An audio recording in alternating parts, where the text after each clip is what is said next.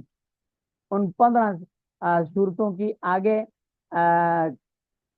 3 صورتیں بنتی ہیں. احسن نمبر 1، نمبر 2 حسن، اور نمبر 3 کبھی. والبوا کی تو احسن وہ صورت ہے جس میں سے ایک ضمیر ہو، صفت مشبہ کے اندر ضمیر ہو یا اس کے معمول میں ضمیر ہو، تاکہ صفت مشبہ اپنے اس کے ساتھ مل کر پیچھے موصوف کے ساتھ جڑ جائے اور ربط پیدا ہو جائے. رابطے کے لیے ایک ضمیر کافی ہوتی ہے. لہذا جن صورتوں میں ایک ضمیر پائی جاتی ہے وہ احسن صورتیں ہیں، کیونکہ ربط کے لیے ایک ضمیر کافی ہو جاتی ہے، وہ پوری ہے. اور جب 2 صورت ضمیریں آ جائیں، ایک ضمیر صفت مشبہ کے اندر ہو اور دوسری ضمیر مضاف اس میں معمول میں ہو، تو یہ حسن ہے. حسن اس لیے کہ ربط کے لیے ایک ضرورت تھی، وہ پوری ہوگی یہ ضمیر، اور ایک زائد ضمیر ہے. اور جہاں کوئی ضمیر نہیں ہے، نہ صفت مشبہ میں اور نہ ہی اس میں کیا کہتے ہیں اس کو معمول کے اندر، تو وہ کبھی ہیں، کیونکہ ربط کے جو صورت تھی ضمیر وہ موجود ہی نہیں ہے. تو جب ربط نہیں پایا جاتا تو کبھی ہو جائیں گی. والبوا کی اور باقی صورتیں ما کانا فی ضمیر، جن میں ضمیر ہو واحد ایک، منہا ان صورتوں میں سے حسن، وہ صورتیں حسن ہیں. وما کانا فی ضمیران، اور جس میں 2 ضمیریں ہیں، احسن ہے پہلے والی، ضمیران 2 ضمیر والی، حسن حسن ہے. وما لا ضمیر فی ہے، اور جس میں کوئی ضمیر نہیں ہے، قبیحان، تو وہ صورتیں کبھی ہیں. اس لیے کہ وہاں موصوف کے ساتھ ربط کی کوئی چیز نہیں ہے. وَمَتَى رَفَعْتَ بِهَا، مصنف فرماتے ہیں کہ کہاں صفت مشبہ میں ضمیر ہوگی، کہاں نہیں ہوگی، اس کا قاعدہ بیان کر رہے ہیں. فرماتے ہیں کہ اگر صفت مشبہ کے بعد اس میں ظاہر کو آپ رفع دیتے ہیں فاعلیت کی وجہ سے، تو وہاں پھر صفت مشبہ میں ضمیر نہیں ہوگی. فلا ضمیر فیہا فہی کل فعل، تو وہ فعل کی طرح ہوگی. صفت مشبہ میں ضمیر نہیں ہوگی، آگے اس میں فاعل ظاہر موجود ہوگا، لہذا وہاں صفت مشبہ میں ضمیر نہیں ہوگی. صرف ایک ہے اس میں فاعل کے اندر وہ جو معمول ہے اس میں ضمیر ہوگی، تو یہ احسن صورت بن جائے گی. فہی کل فعل، مصنف فرماتے ہیں کہ اس صورت میں صفت مشبہ کا خود اپنی حیثیت ہے، اپنا جو مرتبہ ہے وہ فعل کی طرح ہے. یعنی جس طرح فاعل اس میں ظاہر ہو تو فعل مفرد لایا جاتا ہے، ایسے ہی صفت مشبہ بھی مفرد آئے گی فاعل اس میں ظاہر کے ساتھ.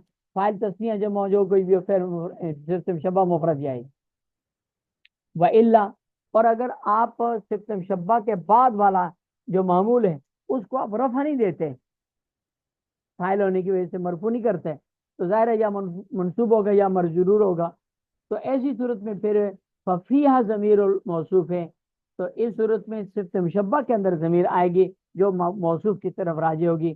تو اس صورت میں اس کی حیثیت وہی ہوگی جو فعل کا فاعل ضمیر ہونے کی صورت میں ہوتا ہے.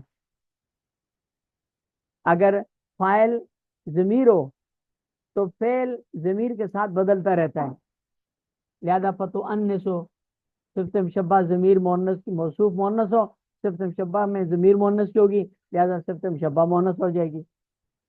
وتثنیٰ، صفت مشبہ کا موصوف تثنیہ ہو، ضمیر تثنیہ کی ہوگی، صفت مشبہ بھی تثنیہ ہو جائے گی.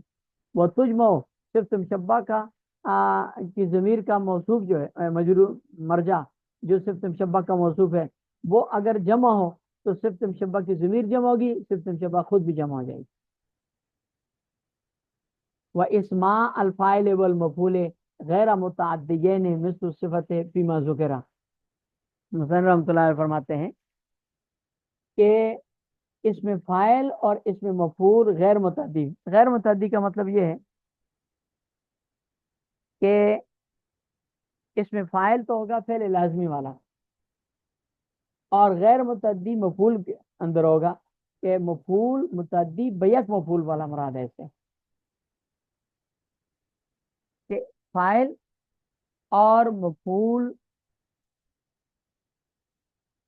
فعل متعدی بیک مفعول کا مفعول، اس کی وہی تمام ساری صورتیں ہیں جو صفت مشبہ کی صورتیں، مثل صفت فی ما ذکر، یعنی اس کی بھی وہی مسائل کی 18 صورتیں، فاعل کی بھی، اس میں مفعول کی بھی 18 صورتیں، کہ فاعل یا تو معرب بلام ہوگا اس میں فاعل، یا غیر معرب بلام ہوگا اس میں مفعول بھی، یا معرب بلام ہوگا یا غیر معرب بلام ہوگا، اور دونوں صورتوں میں ان کا معمول یا تو معروف کیا کہتے ہیں اس کو مضاف ہوگا، یا معرب بلام ہوگا، یا دونوں سے خالی ہوگا۔ اور تینوں صورتوں میں ان تین کو 2 کے ساتھ ضرب دی تو 6 صورتیں ہوں گی۔ ان 6 صورتوں میں معمول اعرابی اعتبار سے یا تو مرفوع ہوگا یا منصوب ہوگا یا مجرور ہوگا، تو 6 کو 3 کے ساتھ ضرب دی تو 18 صورتیں بنیں۔ حکم کے اعتبار سے بھی وہ صفت مشبہ کی جو صورتوں کا حکم ہے، 2 صورتیں ممنوع ہو جائیں گی، ایک سے اختلافی ہو جائے گی، اور باقی 15 صورتوں میں سے جہاں ایک ضمیر ہوگی تو وہ احسن ہوگی، جہاں 2 ضمیریں ہوں گی تو وہ حسن ہوگی، جہاں ضمیر نہیں ہے وہ کبھی ہوں گی، وہ ساری صورتوں میں اسی طرح۔ وہ اسماء الفاعل والمفعول ہے، اس میں فاعل اور اس میں مفعول متعدی غیر متعدی، یعنی اس میں فاعل فعل لازم کا، اور اس میں مفعول فعل متعدی بیک مفعول والے کا، مثل صفت فی ما ذکر، صفت کی طرح ہے مذکورہ مثالوں میں، مذکورہ سارے احکامات میں۔